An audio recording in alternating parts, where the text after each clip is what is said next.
This is my notebook. Inside of it are some of my greatest works of art. One of my favorite forms of drawing is stippling. Stippling is a form of drawing where you take your pen and create art with a bunch of dots. Now, I've done a lot of stippling in this notebook, and although it's nice, I can't exactly hang it up on my wall. So today, I'm going to be experimenting with some new materials, and by the end of it, hopefully I'll have something I can put up in my room.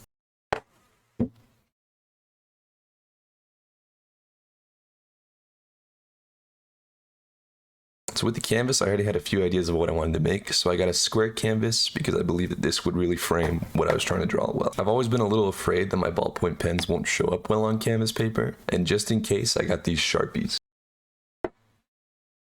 I got these normal Sharpies, and I'm pretty sure they're going to show up well on the canvas, but just in case, I also got these oil paint Sharpies. When I tested all of them in a line next to each other, they formed a really nice gradient. I decided to use the first canvas to test out all my new markers and also see how well I can make the pen show up on the canvas. One thing I noticed about the oil paint markers is that the yellow showed up really well. Just the all-around thickness and vibe of the marker is something that I really enjoy. One thing that did surprise me is that the normal Sharpies actually showed up pretty terribly. They're a pretty terrible choice for canvas paper. And the ballpoint pens really surprised me. They actually showed up really well on the canvas and have some real potential. On one hand, I really like the oil paint Sharpies. They have like a really cool style to them. But on the other hand, the ballpoint pen has so much more detail. And since I'm so much more used to it, I decided to go with the ballpoint pen. My favorite drawings are the ones with color. So when I was looking for a reference photo to complete this project, I tried to find some with the most saturated colors. I ended up finding this. It has a really cool color palette, and I think it'd be fun to try to recreate on a canvas. Since this was my first canvas drawing, I really wanted the proportions to be right, so I used a ruler to make sure I got everything correct. I started by finding a 1/2 inch mark, and then I would take that mark and I would double it up. So for example, the base of the ear was a 1/2 inch, and then on the canvas I would draw it as 1 inch. This was kind of tedious, but I'm actually really glad I did it. Finally, after I had some good bones down, I decided it was time to move on to stippling. And it was going great. I really liked how the eye turned out, and I was getting all the shapes in. I was getting really excited about it. But then this happened. Oh, fuck. I've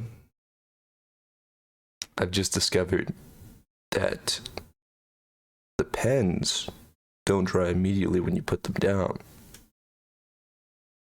Yeah, so basically I was resting my hand down, and there's a little ink on there, you can see. I put my hand down and it basically just blended all the color together, which, I mean, I guess could be a cool effect, but it does kind of remove the stippling aspect of things. And to be honest, I haven't dealt with it yet. I don't know how I'm going to deal with it, but we'll see as things progress.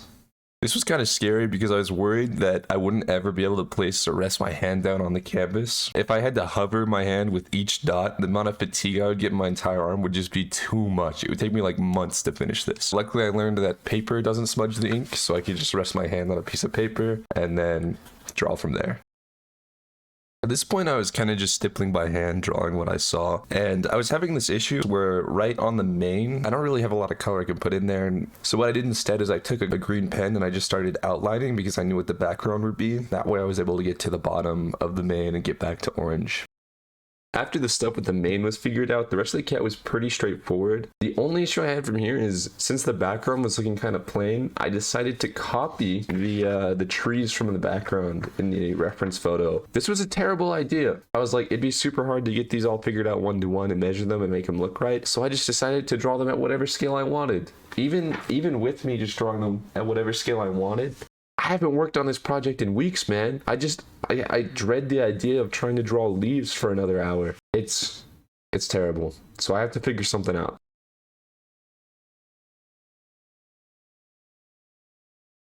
So the way that things are right now, there's not a lot of ways we can go with this. Something I like to do to make drawings look cool, instead of having like a proper background or a proper border, I do this thing. You can see it on both these drawings here.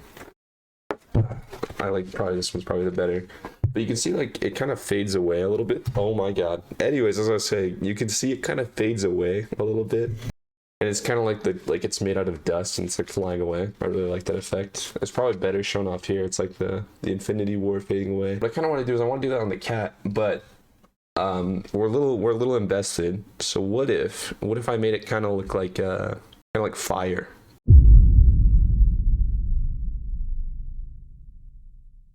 It is currently 3:30 in the morning. I've not worked on this project in 4 months, but my stomach hurts. This project has fucked me up. Before, whenever I would think about doing art, I just wouldn't draw anything because I thought if I was drawing, that could be time spent on the project, this project, and I don't know, it kind of fucked me over. I probably could have made a lot more art and enjoyed a lot more art if I had just finished it or just gave up on it.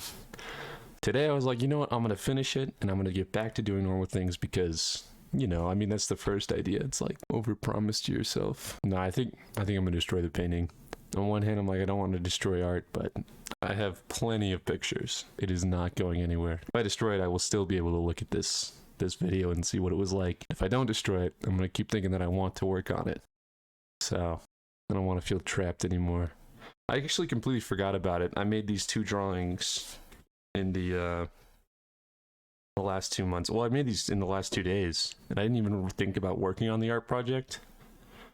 But my friend brought it up to me because he really liked the video, and I really liked the video too. I just really hate the painting. So I'm gonna finish the video. I'm gonna destroy the painting, and I don't know. Maybe I'll have some insights about art. We'll see.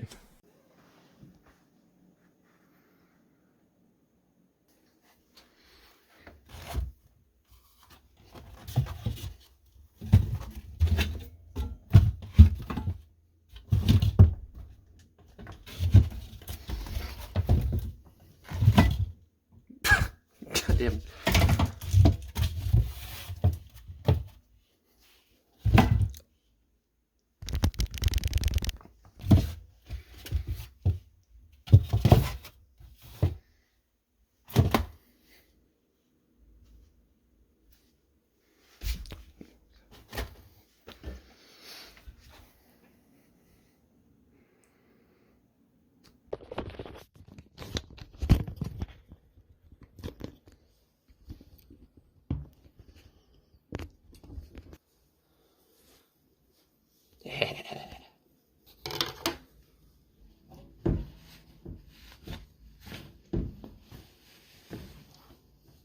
Morning.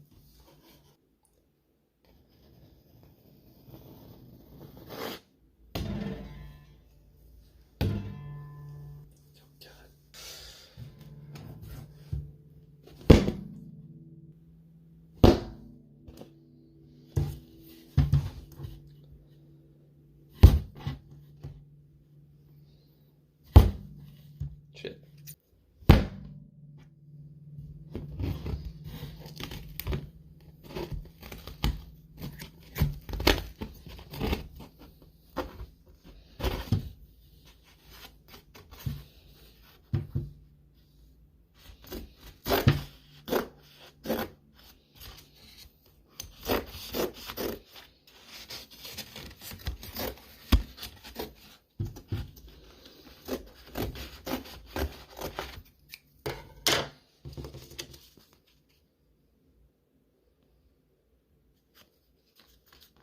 It's actually kind of cool. Yeah.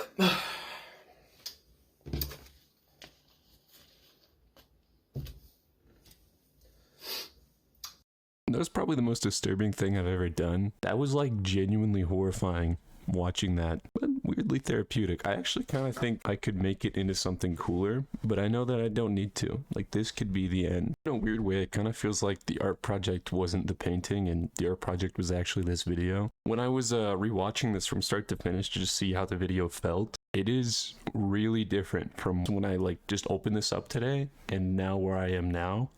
Like, it starts off like your usual YouTube video, like, you know, like lighthearted, simple directions, simple ideas. And now I rewatch it knowing where it ends and where my like true emotions lie. I'm like, wow, this is a really fucking dark video. It's like the opening to a horror movie. It really changes the theme of the video entirely. In terms of artful insights, I would say the most important thing to remember in your art is there is no rules to art. You don't have to do a certain thing a certain way. You don't have to make art for other people. Just make art for yourself, dude. Make art that you think is cool.